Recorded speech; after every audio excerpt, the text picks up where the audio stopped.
MP study YouTube channel पर आपका स्वागत है। मैं दीपक कुमार। आज हम बात करेंगे पीएनएसटी एग्जामिनेशन के लिए जो सिलेबस दिया गया है और एएनएम एग्जामिनेशन के लिए जो सिलेबस दिया गया है, दोनों का एग्जामिनेशन का सिलेबस सेम होने के बावजूद ये दोनों के दोनों पेपर कैसे डिफरेंट होने वाले हैं आपके सामने। क्योंकि एएनएम का भी एग्जामिनेशन आप देंगे, क्योंकि जो आपके लिए जो क्राइटेरिया सेट किया गया है वो भी बायोलॉजी स्टूडेंट के लिए और पीएनएसटी के लिए भी। तो कुल मिलाकर के जब ये दोनों एग्जाम, और हो सकता है कि कुछ स्टूडेंट केवल पीएनएसटी का एग्जामिनेशन अटेम्प्ट करें, तो खास तौर पर जो स्टूडेंट पीएनएसटी एग्जामिनेशन को अटेम्प्ट करेंगे उनके लिए खास गाइडलाइंस इस वीडियो के अंदर है। तो पीएनएसटी का सिलेबस एग्जामिनेशन कंडक्ट होगा 4 से 5 सितंबर को। एएनएम का सिलेबस एग्जामिनेशन कंडक्ट होगा 28-29 अगस्त को। दोनों एग्जामिनेशन में जो गैप है वो 6 दिन का है और दोनों का सिलेबस सेम है, एग्जाम का पैटर्न सेम है, मार्किंग सेम है, टाइमिंग सेम है। लेकिन जो सिलेबस आपके सामने आएगा, खास तौर पर एएनएम का सिलेबस का जो साइज या स्ट्रक्चर होता है, पहले भी इतना ही बड़ा सिलेबस होता था क्योंकि वहां पर पहले पेपर पूछे जाने का तरीका जो थोड़ा सा अलग था, लेकिन जो सिलेबस की जो लेंथ हुआ करती थी वो लगभग इतनी हुआ करती थी एएनएम में। तो अगर ये सिलेबस जो एएनएम के लिए जो डिसाइड किया गया है तो ये तो बहुत अच्छा सिलेबस था एएनएम के हिसाब से। क्यों? क्योंकि यहाँ पर लगभग 50% जो सिलेबस है वो रिड्यूस कर दिया गया है। अभी मैं बात कर रहा हूँ एएनएम के लिए, उसके बाद मैं बताऊंगा कि ये जो 50% जो सिलेबस रिड्यूस किया गया है इसका क्या इम्पैक्ट पड़ेगा वापस पीएनएसटी के ऊपर।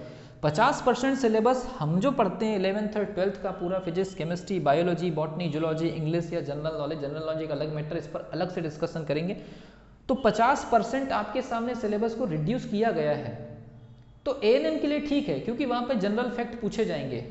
एएनएम के लिए ठीक था सिलेबस, कोई प्रॉब्लम नहीं है। लेकिन क्योंकि 50% सिलेबस यहाँ पर रिड्यूस किया गया है, टाइमिंग आपके पास में 1 महीने का है, मैं आपको कंफर्म बता दे रहा हूँ, जब पीएनएसटी का एग्जामिनेशन 6 दिन बाद कंडक्ट होगा, इस पर्टिकुलर एग्जामिनेशन एएनएम के बाद सितंबर फर्स्ट वीक में, तो आपके साथ में एक सबसे बड़ी चीज़ ये होने वाली है कि ये पेपर का लेवल अप रहेगा। तो इसलिए पहले से अलर्ट कर दे रहा हूँ कि एएनएम के एग्जामिनेशन के लेवल के इक्विवेलेंट ये पेपर नहीं बनने वाला है। इसीलिए मैंने टेस्ट सीरीज में स्टार्टिंग के 2 टेस्ट में ही स्टूडेंट को ये साफ साफ संकेत दे दिया था कि जो एएनएम का भी जो पेपर होगा उसमें मैं टफ क्वेश्चन ही सेट करूँगा। और हुआ वही। कई स्टूडेंट कह रहे हैं कि सर आपको पहले से पता था कि ये पर्टिकुलर जो एग्जामिनेशन इसके सिलेबस से हो जाएगा क्योंकि आपने टेस्ट को ऐसे डिवाइड करके रखा है। तो मुझे नहीं पता था, लिटरली मैं बता दे रहा हूँ, मुझे कोई ऐसी कोई चीज़ पता नहीं थी। लेकिन मैंने ये सोचा था कि इसमें जो फिजिक्स, केमिस्ट्री या बायोलॉजी के क्वेश्चन अपन सेट करेंगे उसका लेवल पीएनएसटी का ही रहना चाहिए। और क्योंकि सभी के सभी स्टूडेंट बायोलॉजी के हैं तो कंपटीशन बायोलॉजी स्टूडेंट के बीच में जैसा चल रहा है पीएनएसटी के जैसा, उसी चीज़ को लेकर के मैंने क्वेश्चन का लेवल है, अब वो क्वेश्चन का जो लेवल है अब वो यहाँ पीएनएसटी में काम आएगा। तो जो भी स्टूडेंट हैं आप लोग सोचिए कि पीएनएसटी का हमारा लेवल एएनएम से ऊपर रहेगा। ये नहीं कि एएनएम का सिलेबस हो तो आप एएनएम का एग्जामिनेशन देने जा रहे हैं। एएनएम के एग्जामिनेशन के लेवल में और पीएनएसटी के एग्जामिनेशन के लेवल में बिल्कुल डिफरेंस आने वाला है। बिल्कुल पेपर का लेवल 20% से 25% अप रहेगा। हो सकता है कि यहाँ पर ज़्यादा न्यूमेरिकल न पूछे, फैक्ट पूछे, वहाँ पर न्यूमेरिकल्स वगैरह की एंट्री हो सकती है जो यूनिट या जो सब्जेक्ट में पॉसिबिलिटीज़ है। लेकिन स्टूडेंट के लिए अच्छी बात है कि सिलेबस को रिड्यूस करने की वजह से काफ़ी ज़्यादा फायदा आपको दिख रहा है प्रिपरेशन में।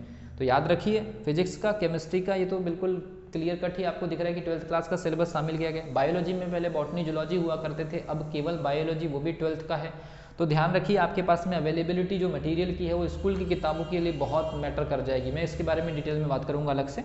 इंग्लिश बिल्कुल टारगेटेड सिलेबस है। जनरल नॉलेज को लेकर के मैं आपको बताना चाहूँगी कि जनरल नॉलेज को लेकर के जितना आप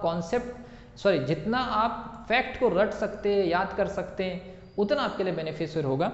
उसमें अलग अलग कैटेगरी वाइज आपको पढ़ना चाहिए। जैसे पीडीएफ में बना के दूंगा, इतिहास का, भूगोल का, संविधान को लेकर के, करंट अफेयर को लेकर के, एमपी को लेकर के, सामान्य विज्ञान को लेकर के, पर्यावरण को लेकर के, और भी उसमें 1-2 टॉपिक्स वगैरह, तो उनको लेकर के जो सेपरेट पीडीएफ दूंगा उतना कंज्यूम अगर आप कर सकते हैं तो कर लीजिए। आपको अगर लगता है कि मुझे जनरल नॉलेज बहुत ज़्यादा कंज्यूम करने की ज़रूरत है तो आप एक गलत ट्रैक पर जाकर के प्रिपरेशन करेंगे, क्योंकि ये आपकी रेंज का टॉपिक नहीं है। अगर आपकी रेंज का टॉपिक नहीं है और आपको ये लग रहा है कि 1 महीने में बहुत कुछ कर लेंगे तो आप अपने 4 सब्जेक्ट का एक बड़ा नुकसान करने की तैयारी में हैं। इसलिए मैंने स्टार्टिंग में एक वीडियो में बोला था कि जितना बेहतर हो टाइम टेबल बना करके कौन से सब्जेक्ट को कितनी एनर्जी देनी है ये आप डिसाइड करिए। मिलता हूँ अगली वीडियो में जहाँ पर हम बात करने वाले हैं इस पर्टिकुलर एग्जामिनेशन में कौन कौन से स्टडी मटेरियल के लिए सबसे ज़्यादा आप लोग जो है अपना टाइम दे सकते हैं। तो स्टडी मटेरियल के बारे में बात करेंगे।